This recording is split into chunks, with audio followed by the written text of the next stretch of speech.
Well, good afternoon. I'm Lori Lindemer, for those of you who may not know me, and I have the honor of introducing the speaker today because I am the Director of Education and Training for the Mental Health Care Line at the San Diego VA. And I also oversee the 2-year fellowship and the CESAMH fellowship. So, do you think that's on? It's on. Okay, I'll hold it up a little bit more. Dr. Loflin's mentor was not able to be here, so I get the honor of giving a brief introduction to you. She is a very accomplished researcher already for the where she is in the developmental trajectory of her career, and to give you a little bit of background, I don't want to take up too much time because she has a great presentation and a great program of research, and I'm sure you're all excited to hear that. But I do want to give you a little bit of a context about her. She completed her PhD at SUNY Albany, and right from the get-go had always been interested in the cannabinoids. She received small grants funding, so right away she was recognized early on as someone to keep an eye on. She then was a co-I on some grants from the Institute for Research on Cannabinoids, and then she came here to do her internship, her predoctoral internship. She then went up to Palo Alto to do her fellowship. One thing you should know about Mallory is her determination. She's joined the National Center for PTSD to be the fellow up there, and her mentors left. She was determined, however, to finish and to continue work in this cannabinoid system. So she called down here. We talked to the directors, and we said, well, come on down. And Dr. Norman decided was going to be a mentor, as was Dr. Grant.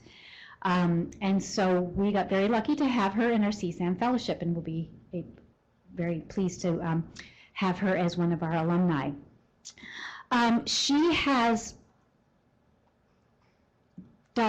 been very productive. She's had 13 peer-reviewed articles, 9 of which she's been first author. 4 more are in review or submitted, and 2 of those she's first author. She's had so many media interviews, posters, presentations, lectures. She's really done a tremendous amount of work. And so what she has accomplished, her determination really shows through in that she has received the first clinical trial of the cannabinoids in the VA system. So she has a career development award with the VA, looking at cannabidiol as an adjunctive to prolonged exposure for PTSD. Today, she's going to be talking to you about translating the cannabinoid science from bench to bedside, and she's going to talk a bit about the methods, considerations, and next steps. So it's with great pleasure that I introduce Mallory Loflin. Thank you, Lori. Can you hear me? We're good? Okay, good. Thank you for introducing me. That was really nice. So actually, this title is maybe not the best title for the talk. As I was going through it, I kind of realized, really, if there's any big takeaway here, it's I'm probably going to be selling you hard on why I think we should be doing clinical trials in mental health, specifically with cannabinoids. But because I want to go through and really talk about my trajectory of getting there, a lot of that is me talking about the considerations I now make when I'm thinking about designing those types of trials. And so that's kind of where this title came from. So with this talk, I'm going to go through and talk a bit about my previous research, what I've been up to for the last couple of years, and then where I think this is all going, and what I think what I've learned from it and how that can form my future work. And I'm going to kind of spoil the whole thing of kind of what I've learned, because I think it's really reflective of what I've done, which is that I think as we move forward with choosing targets for clinical trials, there's a few big things to consider, and the first is just measurement. Right now, our understanding of cannabis is pretty small, given where the field is at in an applied sense. So for us to be able to move forward quickly, we need to really refine our measurement and get together with other researchers and figure out how are we going to actually measure use in a consistent way where we're all speaking the same language. I also think as we start translating our preclinical work into clinical work, we need to be really thoughtful about choosing targets for those interventions and thinking about what types of conditions do we want to start with, because we've got folks telling us that it cures everything from warts to Alzheimer's, so we should probably figure out where to start.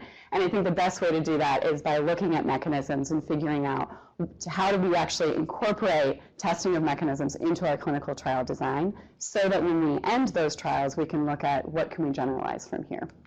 So before I do that, though, let's back up, and I'll tell you a bit about how I got to all those conclusions, which is starting with my previous research. So as Lori said, when I entered graduate school, I was already really interested in cannabis, and that's because there was a few kind of fun things that were happening at the time.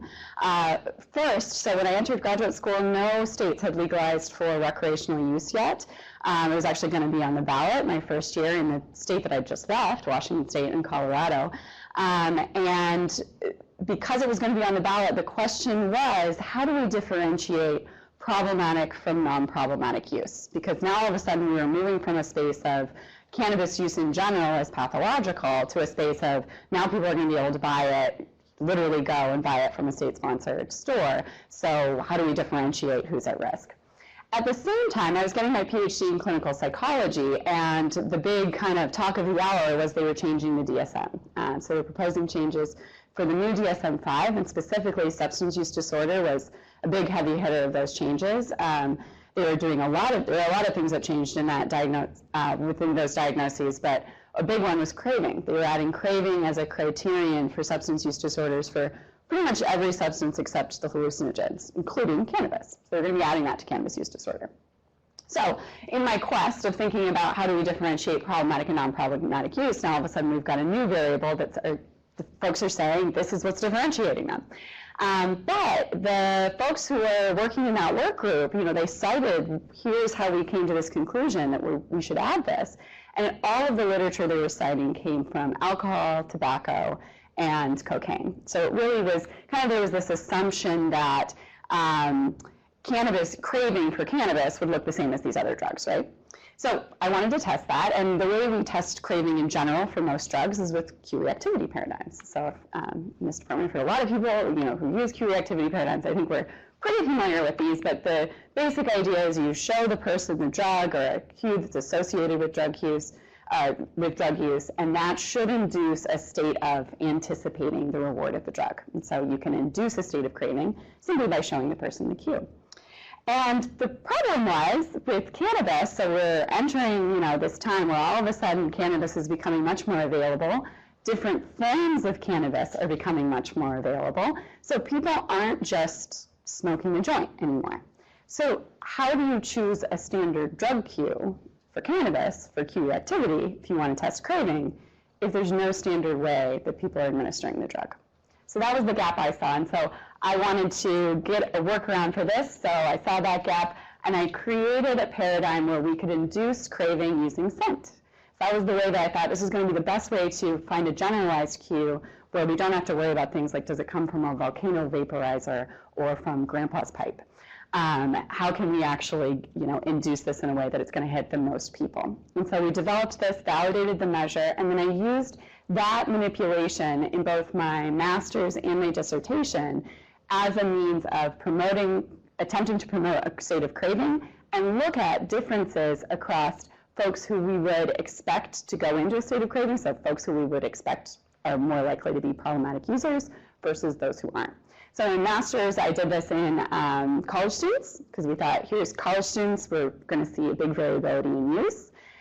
Easy to recruit college students too, so you can get data very quickly.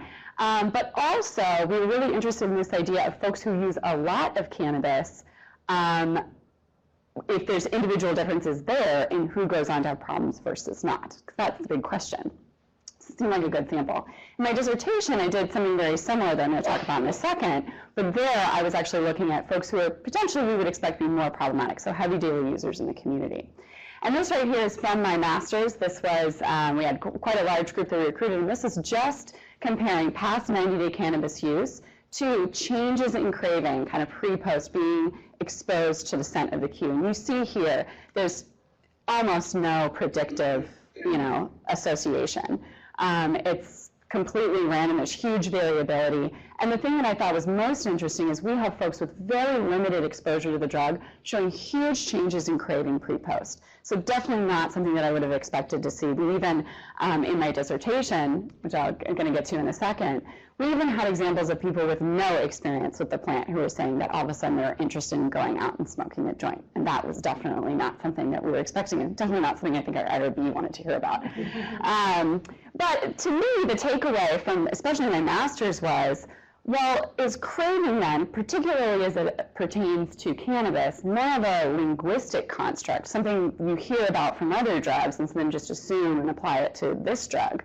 Or does it actually predict changes that we would expect to see that would predict differences in whether or not you go on to have problems with use? So I took the, with my master's, we were really just looking at self-reported craving, and I thought maybe it's just the self-report is what's, how do you measure craving? Maybe if this is a linguistic construct, that's what's throwing it off. Maybe we need to measure it in a different way. And so I took the opportunity while in graduate school to learn how to administer and analyze other measures than just self-report. So I was looking in particular at physiological measures, so galvanic skin response, heart rate, so that I could get indicators of autonomic arousal, which we would expect the body to go into a state of anticipated reward if it's going into craving. So you'd expect this physiological arousal if they're craving. And then I also wanted to look at, are there cognitive changes that we would expect also if the person's going into a state of wanting the reward? So will we see changes in reaction time? Will we see changes in attentional bias towards looking for and seeking out the drug? So all things we would kind of predict. So not actually measures of craving, but things that typically we would expect would be correlated with craving. And as you see here, these variables are all just associations, main effects of whether or not the heavy daily users saw change pre-post from being exposed to the scent, whether or not their body went into that state of reward. And the VAS, the one at the top there, that's self-reported craving. I mean, look at the effect size here, the deep, nothing, literally like no change. Really not, pretty surprising. The only significant change was galvanic skin response, where you did see this increase in arousal. And heart rate, you did see, it wasn't significant, but the effect size there, it looks like it was probably more a power issue. So this was a pretty well-powered study. We had 104 participants that we were able to get. Half came from were heavy daily users from the community, the other half we had to drudgingly, the healthy controls where you come for our cannabis study, and somehow they agreed. So we definitely had the power, but didn't find really much here. There wasn't much change.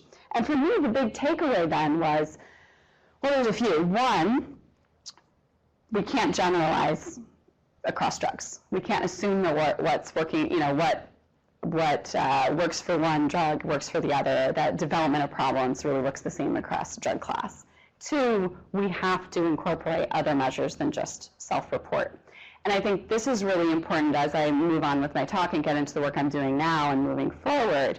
As we start translating preclinical research on cannabinoids to clinical research, it's really important that we think about what our measures are, because in the preclinical world, we use paradigms, experimental paradigms. And in the clinical world, we almost always look at outcomes pre-post change in self-report on symptom measures. And there are plenty of cross-species translational tasks that we could be incorporating so that we could keep this consistent across. So at the same time I was doing this work, I was really interested, again, in kind of this idea of measurement, and we were seeing these big changes in what people were using, so that was very much on my mind. And at the time, there was a new form of administration that hit the scene, dabs. So I don't know. I'm actually finding a lot of people are now familiar with dabs, but a few years ago, there weren't that many people, and especially in kind of the scientific community, no one knew what this was. So those who aren't familiar, dabs are a really highly concentrated extract of cannabis. So it's usually really high THC-based cannabis strains that they extract usually using butane to get a very thick substance that you then literally take a dab of it and put it onto a heated pan or nail, vaporizes it so you can get an immediate one hit of a lot of cannabinoid all at once. So when it hit the scene, the media went nuts with this and was like, oh my gosh, what is this? People are going to blow their houses up. Why are people using like such intense forms of cannabis? And I said, I want data. And so we ran the first, this was the first epidemiological study on dabs users in the US. Through the incentive of raffle alone, I was able to get 357 people to complete complete an online survey, so we didn't pay them, which just goes to show how willing cannabis users are to be in research right now, which is amazing.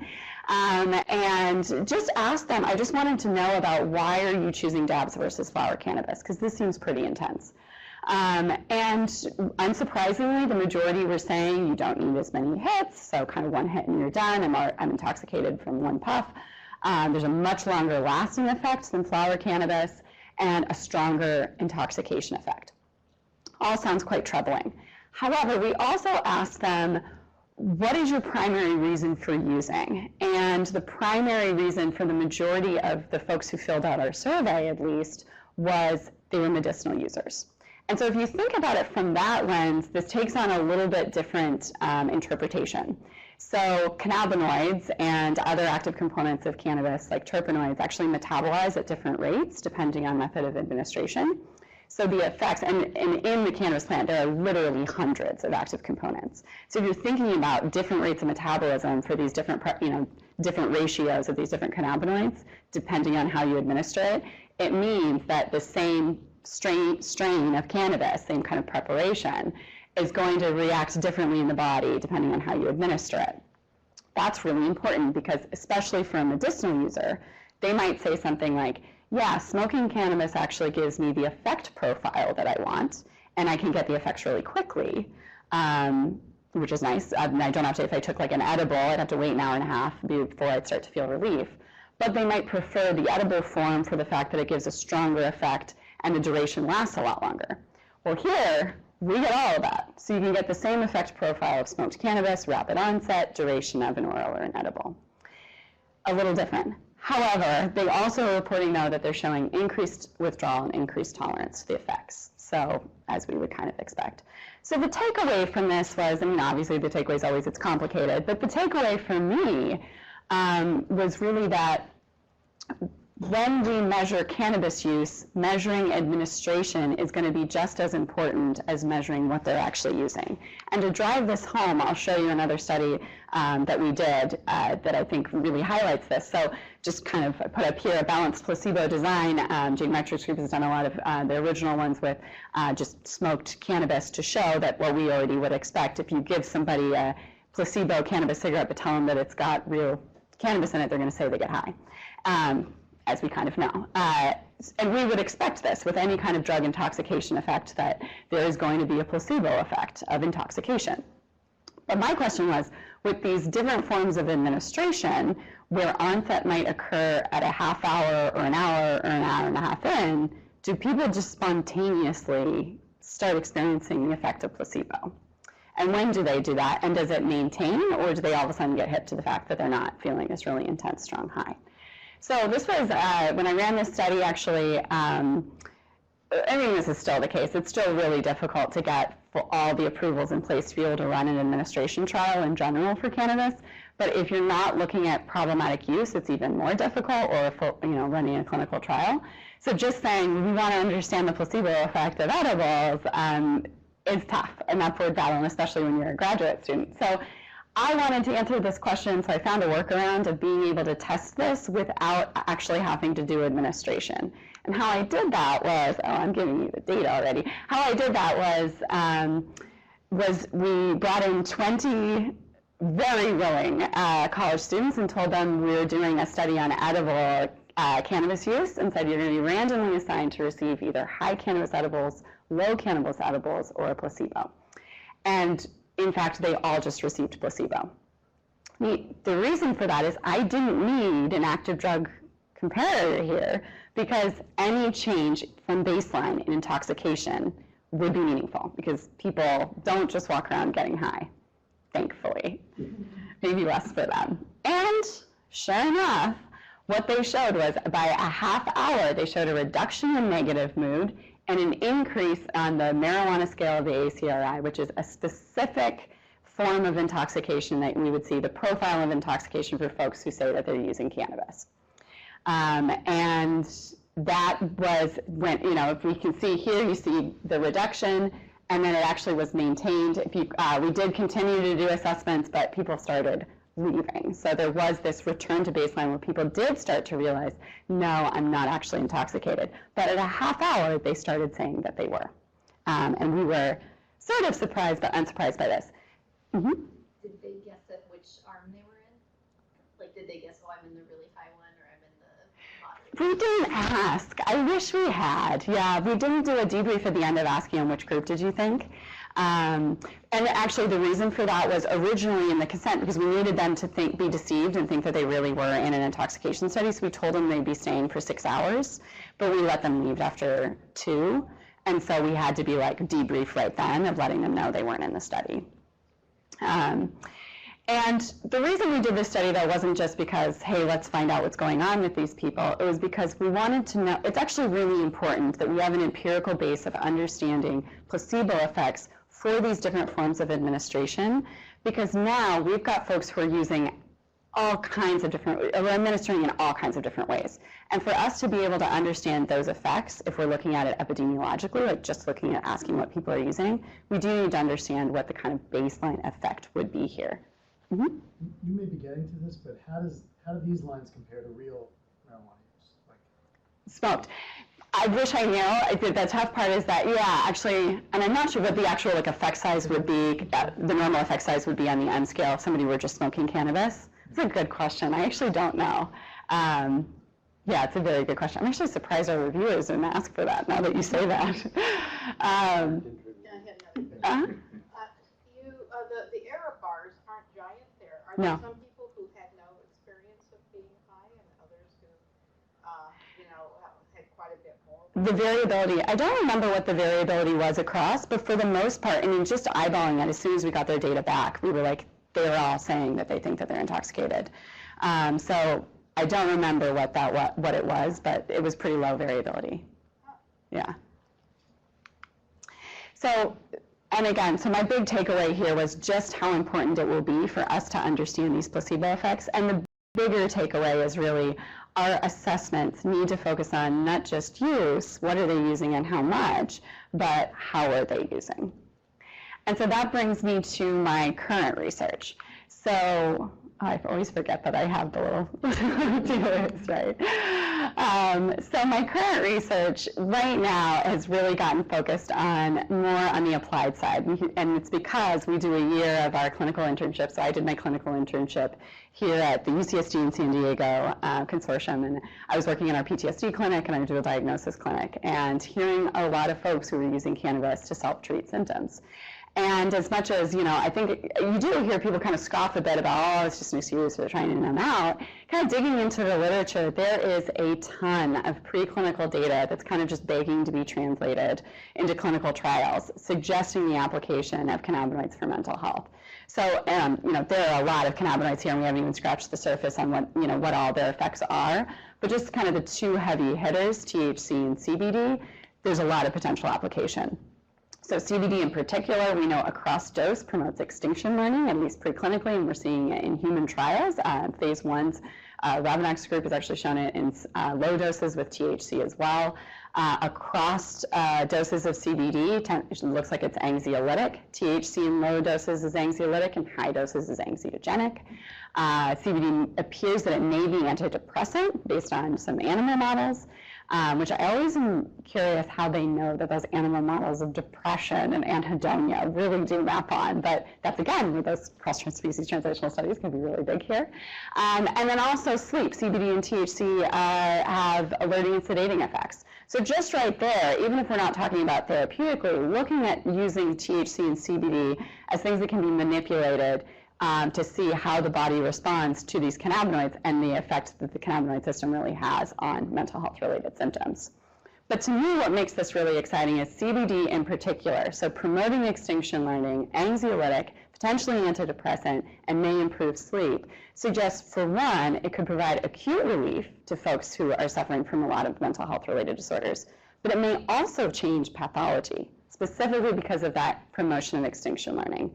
And this is really huge because if we think about our current drugs on the market for most mental health related disorders, they only do one of those. They provide relief.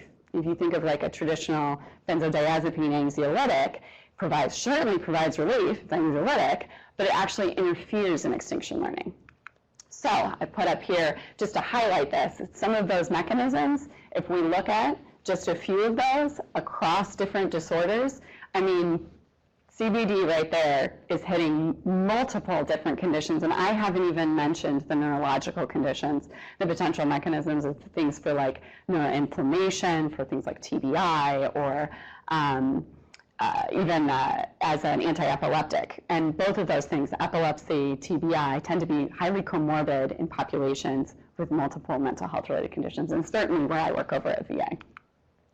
And just to kind of put that into relief, at least 50% of the U.S. adult population will experience mental health-related disorders in their lifetime. So we have the opportunity here to really impact the functioning of a lot of people.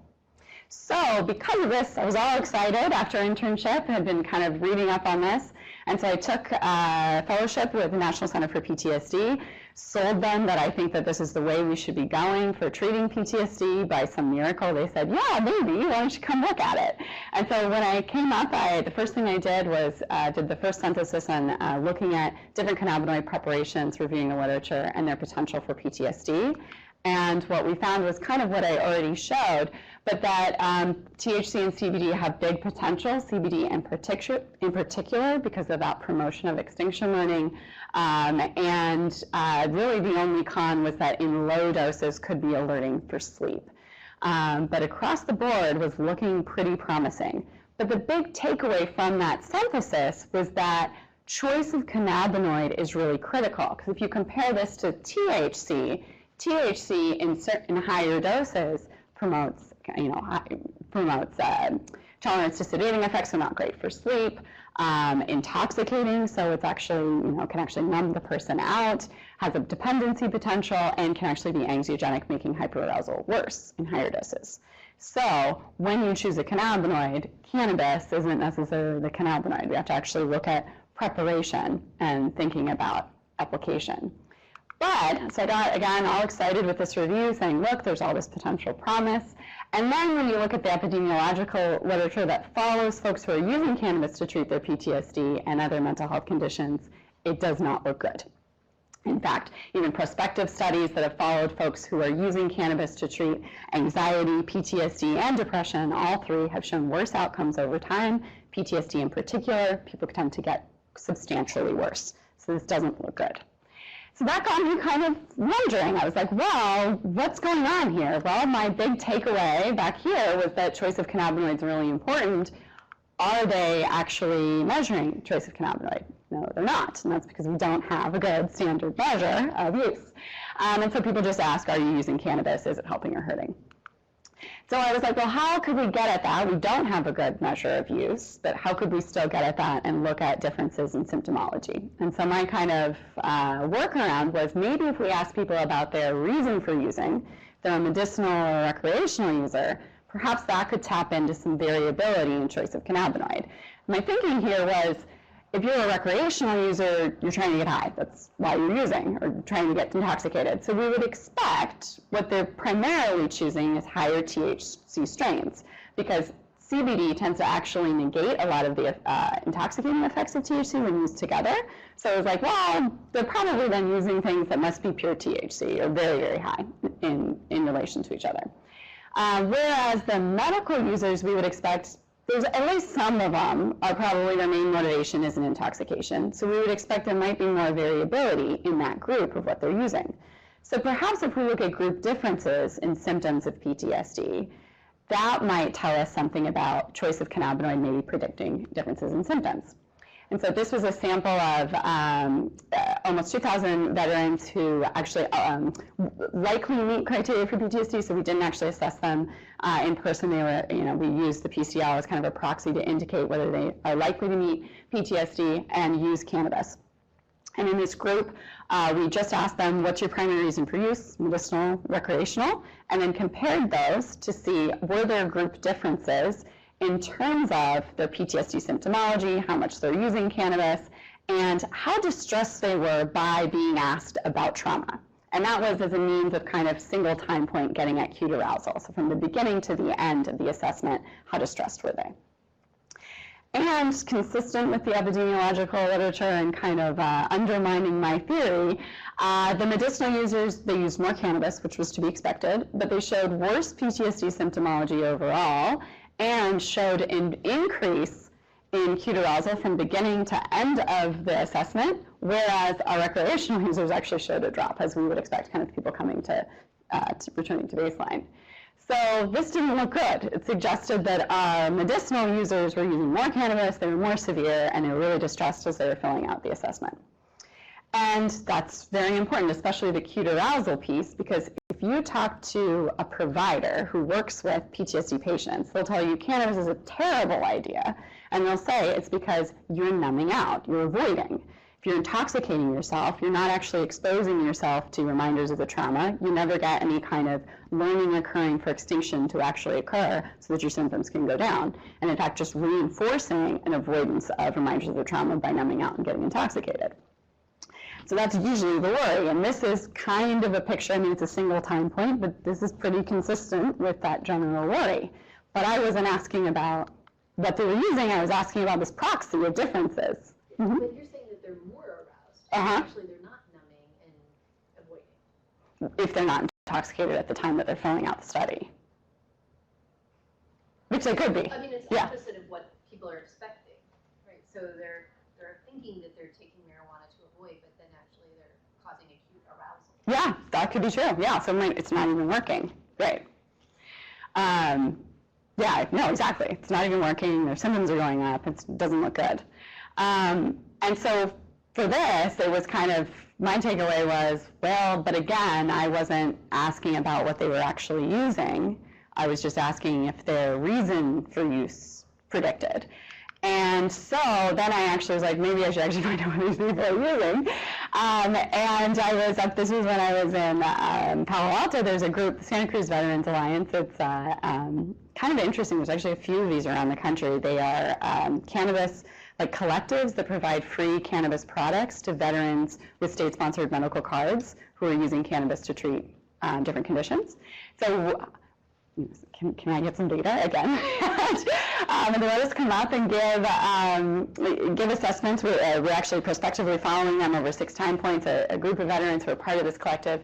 This data is just from their baseline. This is just the folks who said that they were using cannabis to treat PTSD symptoms. So there's about 93 of them. We actually were able to look at what they were using and record that, and then be able to find out the content of what the products were they were using. They get these all for free, so price is not an issue. Their choice is completely preference-based. And it was all highest THC strains. So they're using high THC, or, this really broke my heart, they just kind of were like, I don't care, I don't know, I just pick whatever. And very, very few are actually choosing high CBD strains, or those kind of 1-to-1 to 2-to-1 CBD to THC. So nobody was, or very low numbers, were using the type that my synthesis had suggested would actually be helpful for PTSD symptoms. And perhaps that's what's going on when we look at the epidemiological literature and folks with PTSD look like they're getting worse. It's because they're choosing the cannabinoid that actually literature does suggest would make them get worse. So how I've been able to conduct a lot of my work has all been through collaboration because I work for Veterans Affairs, and so until now it's been really difficult to get studies off the ground that are anything kind of on the applied front. And so I've been very lucky. Actually, one of the things, so I went to Palo Alto, I started my fellowship. Literally my entire lab went to pharma. They were all like, we're out of here, we're not doing this in VA anymore. And I was like, I'm going to stay, I want to still try and do this within the public sphere, but to be able to do that, I did have to, reach out to anybody and everybody who would listen to me for help. And the biggest collaboration was through the Institute for Research on Cannabinoids, which is a group that puts together researchers from across the country and provides funding for studies that wouldn't maybe be traditionally funded or like funded through the traditional mechanisms. And so what I've been working on now is these kind of what I call pseudo-administration studies where we can use the fact that people are actually, the variability of what people are using, we can incorporate, but do in a more systematic way. So, I'd looked at all these epidemiological studies and I'm like, man, we're kind of failing on this one because we can't measure what people are using. We can't measure really well how they're administering. We have no standard language. How can we then kind of get at what people are using in the community in a more systematic way? So I call this pseudo-administration because, so this is an example of a study that I'm doing right now, collaboration with folks through IROC.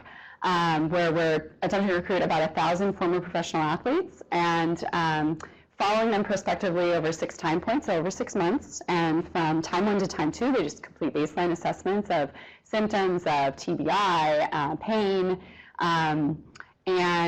so we can get from time 1 to time 2, we can just get kind of a baseline of symptoms and stability of symptoms. Then starting at their second assessment, they are paid with coupons redeemable for cannabinoid products and for specific cannabinoid products. This is for this study, it's redeemable for a CBD extract. And then we'll get the natural variability of who redeems the coupon and uses it versus who doesn't, variability in how much they use it, that we can compare across groups.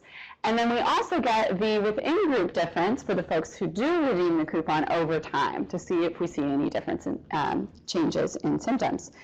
And so there's kind of one of the big reasons that we designed it this way is so that we can start to get some reflection of how people are actually using it in the community. So it's more reflective of the fact that people are using these drugs, at home on their own, how kind of willy-nilly without instruction, but also get a more systematic within group and between group difference. And the other big thing that's really important about this design is we are actually providing coupons of a specific product that we send out and analyze, and we can actually see what's in it. And that's very critical because a study that we just published through IRAC, actually that was just published in JAMA, we looked at the labeling accuracy of products that are currently available on the market, and they are woefully mislabeled. So not only do we have not a great way of assessing use, how much people are using, even if we did, they might not even know what they're using because what they're using isn't consistent or consistently reported. So those were kind of my big lessons that I've learned over the last 2 years are just how critical it's going to be for us to come up with some kind of standard language for assessing use. Using epidemiological data to try and tell us something about how cannabinoids impact individual symptoms is really difficult, given the fact that we don't have good measures of use. And so we probably need to turn back to the original kind of drug development pathways and look at, perhaps we need to step back, look at what the folks are doing in the preclinical world, and rather than choosing our targets from what people are telling us is helpful, choose it from theory. And so that's where kind of I am now. Like my focus is now on how do we start running clinical trials with this. And so when my lab abandoned me in Palo Alto and I came to Lori begging, can I come back to San Diego? A big reason for that was because here at San Diego, clinical trials are being conducted in cannabinoids and clinical trials are being conducted. This is a huge space for just running randomized controlled trials for mental health. So I work with Dr. Sonia Norman, and she has been brilliantly teaching me all about how you actually get these clinical trials off the ground. I've been working with her right now on a drug trial that's using topiramate, a medication for treatment of PTSD and alcohol use disorder. And so kind of using that to see how those get off the ground has been kind of my template for moving forward for thinking about how do I then start actually running clinical trials on cannabis, given what I know. And so one example of this is my current Career Development Award, RCT. So this is a prospective randomized control trial comparing CBD to placebo in a population. We'll be attempting to recruit 136 military veterans with PTSD. Folks will get 16 weeks of drug or placebo, and they'll receive, if they're in the drug group, they will receive 600 milligrams of CBD per day for 16 weeks, and that'll be in 2 daily oral doses of 300 milligrams. At the same time, they'll be receiving 12 sessions of prolonged exposure therapy, or kind of front-line treatment for PTSD. And so this really, it was designed as a study to see, can we boost the effectiveness of our current frontline treatment? And this is not a typical design for a drug trial. Most are just drug versus placebo. But the reason I said I'm kind of committed to staying in the public sphere is you can design studies in this way that aren't just purely, are we just looking at the efficacy of a drug? That's really important with cannabis because we need to play catch up in understanding how cannabinoids impact individual symptoms. And this is a great design to do that because The rationale, for, as I said, for using CBD for most mental health conditions and PTSD in particular is that it shows the potential to potentially change pathology by boosting extinction learning while providing acute relief. And right now, our PTSD treatments aren't doing as good as they should or as we would like because of the pathology of PTSD. So prolonged exposure is our most efficacious treatment for PTSD. It asks patients to repeatedly talk about their trauma, go out and engage with reminders of their trauma. And the idea there is you're repeatedly putting people in conditions where extinction learning can occur. The problem is that the pathology of PTSD means that extinction learning doesn't occur as readily. So you see an overactivation of amygdala function and a downregulation of projections to the frontal lobe, making extinction learning really difficult for PTSD patients. So essentially we're putting people into a therapy and saying, just keep repeatedly doing this thing that's really difficult for you to do, and eventually, hopefully, it catches up. You know, kind of spoiler alert, with prolonged exposure, it does tend to occur, but not as quickly as we like. It's quite intolerable. So the half of patients drop out who start. The majority of providers in the United States don't want to give it to their patients. So what if we had a treatment that could actually get around some of this to make extinction learning occur faster, so people perhaps don't drop out as readily, perhaps see gains quicker, and maybe with the added benefit of reducing anxiety in the short term, could actually just make their symptoms more tolerable from the get-go, so they stay in treatment. So as I kind of mentioned, we do have quite a lot of preclinical data on the effects of CBD on extinction, and now we have some human experimental data, even in pretty low, this is actually a very low dose of CBD, so 32 milligrams of CBD seems to promote extinction learning. THC, very low doses, 2 to 5 milligrams. Rabinock's group, I know, is doing this right now and has shown in human experimental studies that THC can also promote extinction. And what's important is it's not just promoting extinction in healthy controls. Both CBD and THC seem to promote extinction in patients with PTSD. So making that actually potentially occur faster. So again, getting at potentially changing pathology so that the treatment can actually work better, and providing acute relief in the short term. So I'll be, as I said, randomly assigning folks to condition, taking baseline assessments at end of treatment, 1 and 3 month follow-up, so that I can look at whether or not the folks who get cannabidiol are actually showing greater treatment gains by the end of prolonged exposure, and whether or not they respond to treatment faster. So we'll be looking at kind of in time to treat, how quickly do they show a clinically significant reduction. But how I'm measuring this is all with this, it was funny, like I talked to the FDA when I was putting this design together because it's a drug study, and it was like, you know, the first time I'm a PhD, not an MD, so I'm like going to them going, all right, how do we design this? And the standard, when you're looking at pre-post change for a drug for PTSD, you pretty much have to use the CAPS, the clinician-administered measure for getting at PTSD symptoms, which, great, that's our validated measure. But that is a self-report measure. And as I told you from my my previous work, self-report, it's really important that we put in multiple forms of assessment. So this is just looking at change. This is a pretty classic kind of drug study where you just look at change from time 1 to end of treatment. Are you seeing this reduction? But what I'm really interested in, and what I think is really important, again, for us kind of playing catch up, is to look at mechanisms. Because what's cool about this design is we're not just looking at a direct effect, we're looking at an indirect effect, and we're looking at an interaction between the therapy, so basically being presented with the learning, and whether or not it's boosting that mechanism of extinction. And so to do that is why I want to come start working with folks at UCSD. It's why I'm here today, is that I would really love to start collaborating with folks who have more experience with things like imaging in particular, because I think that's going to be really critical to look at whether or not we actually are getting at the pathology like we think, or if we're just getting a direct effect of it's reducing, hyperarousal in the short term, including things, like I said, like translational tasks of extinction learning. So I'm talking about extinction, but not really measuring it yet.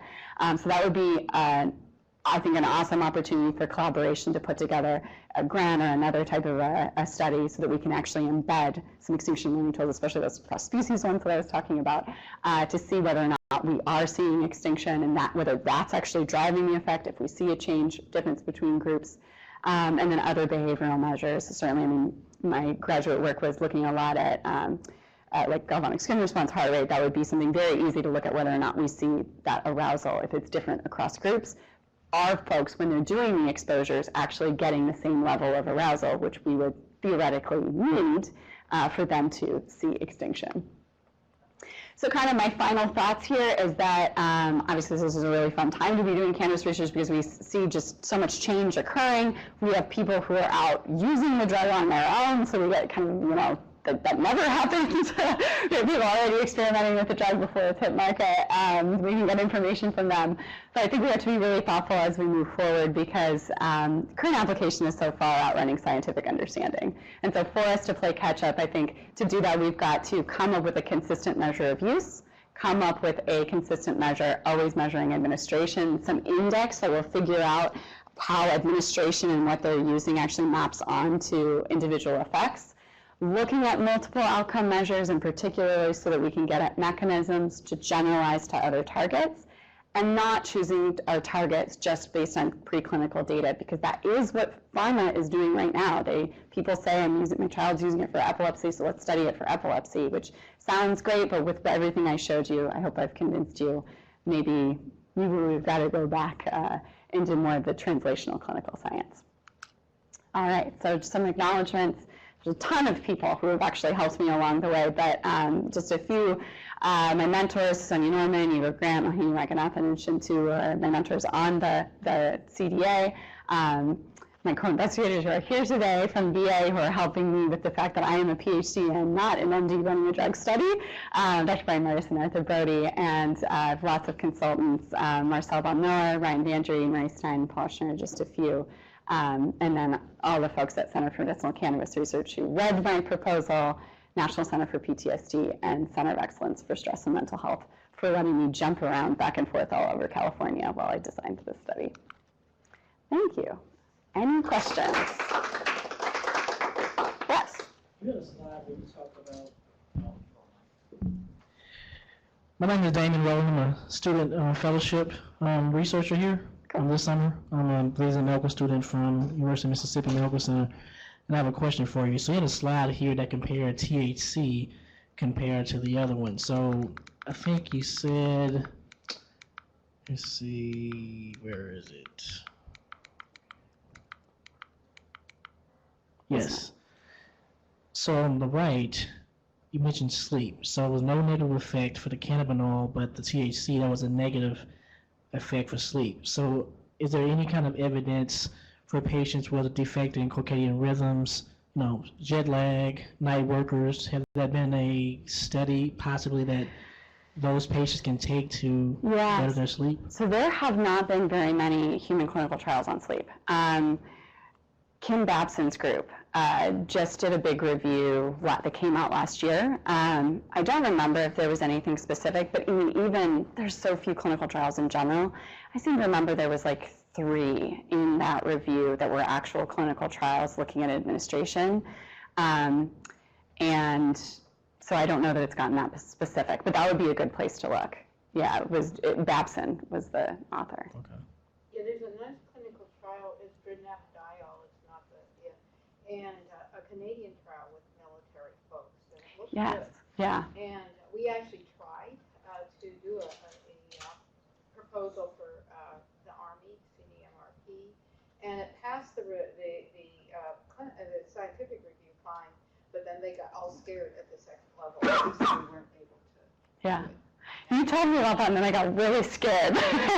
This is right after I think I got my score, and I was like, oh, joy. Yeah, hopefully the Army will be reviewing yours. Yeah. I finally thought of a person you should talk to about collaboration with regard to imaging would be Danny Stout. Oh, yeah. Danny's worked with Vicki Risborough as well. Yeah. Extinction learning paradigms. Yeah. And he has the training in neuroimaging, so. Yeah, definitely. Yeah.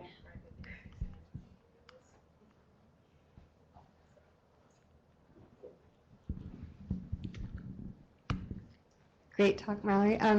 So for the self-report of craving, kind of getting back to that, do you think the problem is that it's retrospective and you're trying to go over a certain number of days? So we often find that if you do ecological momentary assessment of things, that you get much more sensitivity and they relate better to other variables like brain imaging or whatever it might be, or change over clinical trials. You can see a lot better signal if you're asking somebody to report. You could even imagine something where somebody just has like a watch and they just hit a button every time they have a craving. So do you think that that would help, or do you really think that there just isn't the same kind of a thing of craving when it comes to cannabis?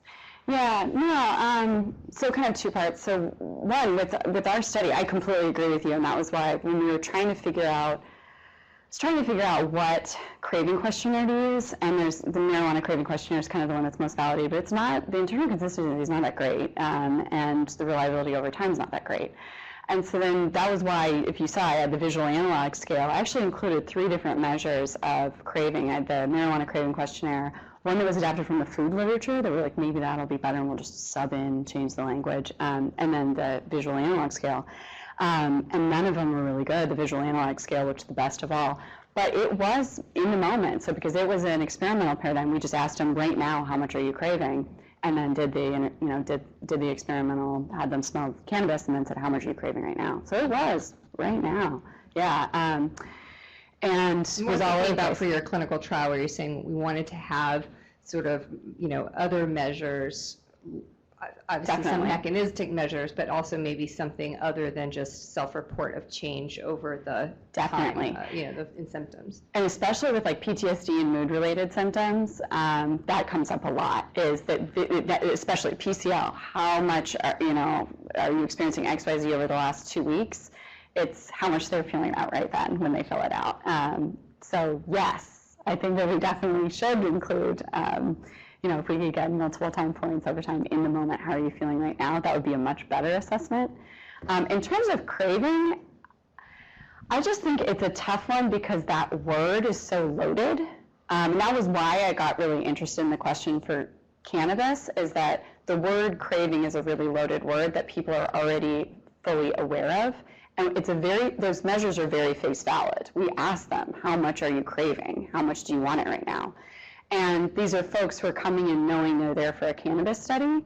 And so it's tough to know. It's tough to know if you're measuring this thing we're calling craving. And that was why I wanted to run the study looking at other forms of assessment, because I assumed people were going to be really biased in how they would report.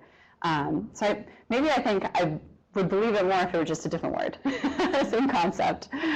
But I also think it would be, so I thank you for clarifying that that was in the moment for your craving, because it was that sort of acute thing. But of course, when you're talking about the natural state of, the natural course of cannabis use, right, might be more important as sort of how does their craving happen in their daily lives, not in your, so it's nice to have the experimental control of having, the scent or whatever, but it would also be interesting to look at that craving over time, and how that differs in, depending on other characters. And impacts whether they go on to use, which is what it's supposed to be getting at. Yeah, definitely.